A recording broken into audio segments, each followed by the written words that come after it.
Jadi di situ kemudian akhirnya kita paham itulah rezeki sudah ditentukan oleh Allah. Tidak usah ragu, Pak. Hari ini siapapun yang kemudian masih di kantongnya ada transaksi yang haram, syubhat, tinggalin, Pak. Kalau memang itu rezekinya Bapak akan dapat kok. Dan jangan remehkan masalah makanan. Kenapa jangan diremehkan makanan? Loh Pak, Adam itu dikeluarkan dari surga itu bukan karena zina loh. Zina Ustaz? Enggak. Nabi Adam dikeluarkan dari surga itu karena membunuh. Nabi Adam tidak bunuh. Tapi Nabi Adam itu dikeluarkan dari surga karena makan buah yang diharamkan oleh Allah. Itu pun 1 gigitan, bukan 1 kilo. 1 gigitan tok. Kemudian Allah jadikan dia telanjang, diturunkan oleh Allah, dipisahkan dari Hawa 200 tahun, Pak. Baru ketemu setelah 200 tahun itu di Bukit Arafah. Dan itu kemudian masih menjalani sisa-sisa hidupnya yang panjang itu dalam kesulitan itu. Hanya 1 gigitan tok dari buah yang diharamkan oleh Allah. Loh apalagi kalau sampai kenyang berkali-kali terus kayak apa nasib kita nanti di akhirat? Imam Ibnu Rajab itu berkata intinya sunnah itu 3. 1, kamu jaga niat. Tidak ada perkataan dan perbuatanmu kecuali adalah untuk Allah. 2, jaga perkataan dan perbuatanmu itu dengan dalil. 3, jaga dari makanan haram. Bapak kalau ngikutin 3 ini, Bapak itu sunnah. Siapapun ustadznya dan apapun radionya. Ya. Gemes saya kalau kemudian mengatakan kalau yang lain tidak sunnah itu nggak gampang urusan kayak gitu. Itu namanya vonis berat di sisi Allah.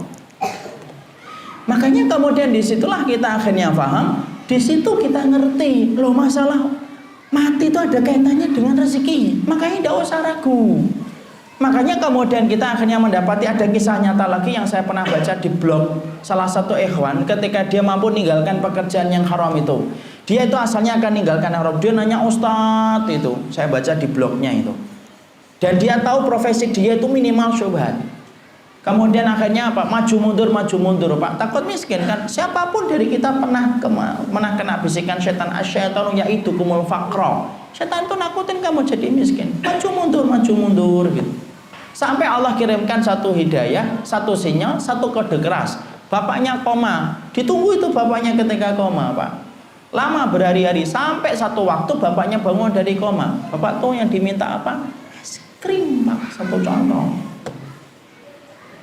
Langsung dia kemudian konsultasi sama dokter. Dokter ngizinkan, sudah kasih aja makanan es krim itu. Kasih es krim, disuapin sampai habis. Kemudian beberapa waktu kemudian akhirnya koma kembali sampai akhirnya meninggal dunia. Habis menguburkan bapaknya, mantap dia meninggalkan yang haram itu, Masya Allah. Apa yang beliau tuliskan di blog itu? Loh, kalau rezeki bapak saya es krim saja, bapak saya koma loh. Loh, es krimnya belum. Bangun dulu, bangun. Ini es krim belum datang nih, belum dapat nih. Sampai kemudian akhirnya es krimnya kemudian dia dapetin, baru kemudian dapat es krim, baru setelah dapat es krim baru dimatikan oleh Allah. Dia kemudian berkata di blognya dengan kata-kata yang indah, "Loh kalau es krim saja kalau sudah jatah saya dikasih oleh Allah dan Allah tidak pernah kehilangan cara untuk ngasihkan es krim itu kepada beliau ketika bapak saya itu jatah terakhirnya itu es krim. Loh yang membuat saya ragu untuk ninggalin yang haram itu apa sih?" Itu Pak, saya nggak ngerti loh rezeki terakhirnya bapak itu apa. Bisa jadi habis ini makan cola 2 sendok meninggal, nggak ngerti saya. Habis makan nasi kita nggak ngerti, habis makan nasi kita nggak paham Pak. Bisa jadi minuman, tidak usah ngambil aqua gelas ya Pak, hati-hati Pak ya. Karena kemudian bisa jadi itu kemudian menjadi rezeki kita yang terakhir. Tapi ingat, Allah tidak akan pernah matikan seseorang sampai kemudian Allah sempurnakan rezekinya. Jadi tenang Pak, sama Pak. Nanti kalau Bapak ngasih tahu kepada anaknya pekerjaan, nih loh nak, kerjaan kamu itu yang halal-halal tuh ini 1, 2, 3, 4, 5. Ini red line-nya, ini garis merah. Kamu jangan cenah untuk ngajukan kemudian apa itu pekerjaan di tempat ini. Sampaikan Pak, itu kewajiban Bapak untuk menjaga anak-anak kita dari api neraka.